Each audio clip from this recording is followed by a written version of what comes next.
Hi, my name is Faran and I completed the software engineering web developer course with ITonlinelearning, and I have started my job as a Fullstack Developer at Firewood Limited. I would like to thank the ITonlineLearning community and company as they helped to direct me to the resources and the path that I would need in order to become successful and eventually land a job.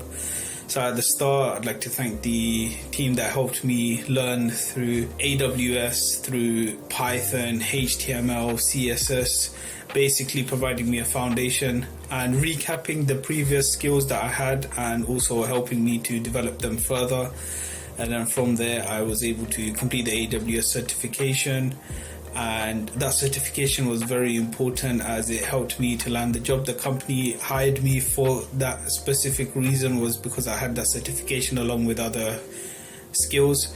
And after that, I'd like to thank the recruitment team, which was mainly Shaylee, and she helped keep me motivated, making sure I'm up to date with all of my applications, filling them in.